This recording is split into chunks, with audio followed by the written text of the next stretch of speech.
L'attaque extérieure par une fenêtre qui est le seul ouvrant ne poussera pas le feu. Dans cette expérience, le feu a débuté dans la pièce du milieu, derrière la cuisine.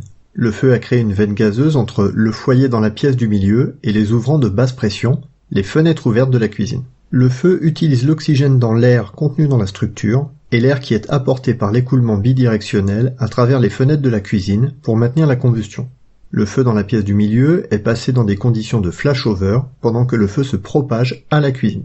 L'apport en oxygène ne peut pas maintenir la puissance du feu. Le feu dans la pièce du milieu et le feu dans la cuisine passent dans une phase de décroissance. Ce schéma montre la baisse des températures engendrée par la ventilation limitée des combustibles à l'intérieur de la structure lorsque le feu passe d'une phase de croissance à une phase de décroissance. Les seuls ouvrants ouverts vers l'extérieur sont les fenêtres ouvertes de la cuisine. Afin d'illustrer la décroissance des températures, on notera que le manque d'oxygène pour la combustion a réduit les températures près du plafond dans la pièce du milieu de 1150 à 315 degrés. L'attaque extérieure consistait à projeter de l'eau à travers les fenêtres ouvertes de la cuisine et à diriger le jet vers le plafond de la cuisine.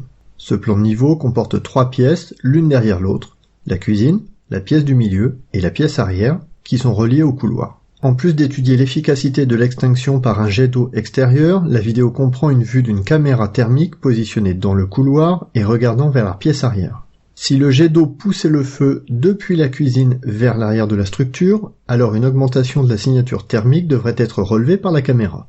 Comme vous pouvez le voir, lorsque l'eau a été projetée, il n'y a pas eu de changement significatif dans la chaleur relevée par la caméra thermique. En examinant le changement de température à travers le rez-de-chaussée de la structure, on peut voir qu'une partie du feu a été atteint avec 170 litres d'eau à l'aide d'une lance projetant 680 litres par minute par la fenêtre de la cuisine.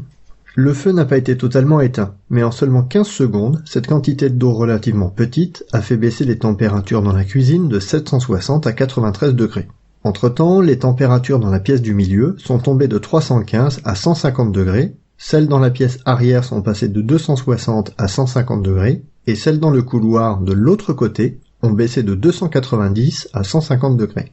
Vous améliorez les conditions pour toute personne qui pourrait se trouver dans cette maison. Et si vous pouvez réaliser cela lorsque vous avancez vers la porte d'entrée pour pénétrer dans la maison, alors c'est une option à prendre en compte.